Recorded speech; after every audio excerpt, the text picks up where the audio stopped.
So I hired a homeless man and I told him I was going to train him to learn how to drive these mixer trucks. If you haven't watched that video, go back and check it out so you can get caught up. In that last video, we agreed that we were going to meet the next day here at this location, which is where I found him based off of our incident.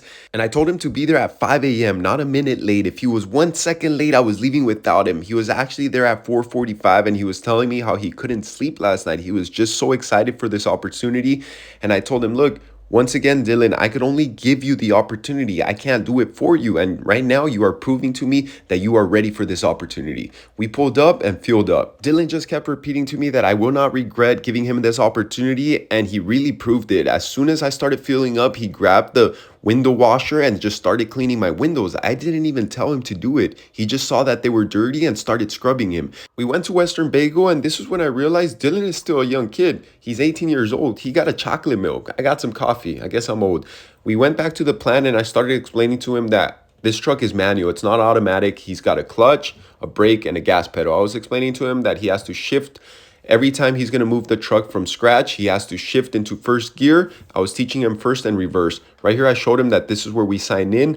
Once you check in with the dispatch, you're going to back your truck in all the way to that rubber boot. You're going to make sure your hopper is lined up with that rubber boot. That's where the material comes down and you get loaded. And make sure your drum is spinning while you're loading. Once you're done, the dispatch is going to honk. He's going to tell you you're good to go, and then you're going to go wash out. But don't forget to fill up your water tank because you're going to need it when you're at the job site. Also, don't forget your ticket. Make sure the mix is correct of what you had to load. Then you're going to drive forward. We're going to back up to this washing area, and that's where we're going to rinse out. Dylan's a hands-on kind of guy. I noticed right away he asked me for the hose, and he wanted to do it himself. I told him, go ahead. I showed him what the slump meter is, told him how to read it, and that's how you prep your concrete so you make sure it's not too wet. We pulled up to the job site. I was backing up and I was explaining to him that the pumper is going to be spotting me. Right there, he told me to stop. I put my truck in neutral and then I can pull my parking brake. I was explaining to him that we have to put diesel on the chute to make sure the concrete doesn't stick to it. And I told him, here, give it a shot. And that's when he started spraying it. And this is why I say the pumpers have the best job. They make the most money and they tell everyone what to do. Look at this. Dylan's first day, he tells him, get out of here, man. You're too slow. I need to get out of here. I need to go make more money, bro. Move. So anyway, I tell Dylan, don't worry about that guy. That's how they all are.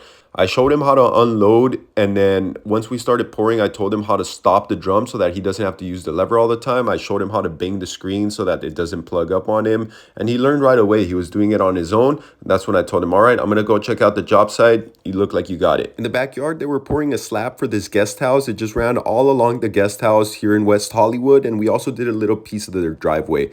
I told the pumper, hey, give this kid a chance, man. It's his first day. Let him hold the hose. I want him to try and get some experience by trying something new, like holding the hose. But that didn't go so well because, like I said, these pumpers are special. They're cut from a different cloth. This guy said, get out of here, bro. You're just pouring it in the same place. You got to pour it where the finisher's at.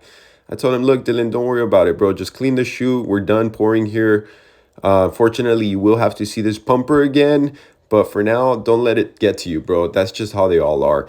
And before we left, the pumper lectured him and told him, look, bro, if you want to work here, this isn't McDonald's. This isn't Walmart. You got to do things fast. I want you in and out of here when you come to my jobs. Look, this is what I want you to do. Fast, fast. Don't think about it, bro. Just do it. I told Dylan not to take that advice personal and to just do things slow and safe. I don't want him getting hurt. I then took Dylan back to the yard where we can practice some driving. I told him how to put it in reverse.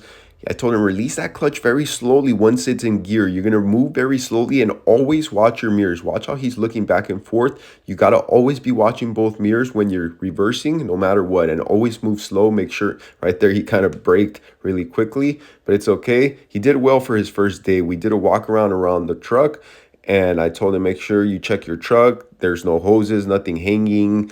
You know, everything's in order. Check your tires, and this is why we do walk arounds. I told him, look, there's a nail right there on my tire. I got to make sure that that screw is not deep enough inside the tire that when it falls out on its own, it's going to leak air and I'm going to have a flat. So I got some pliers, I pulled it out, and I made sure that it wasn't going to have to get patched.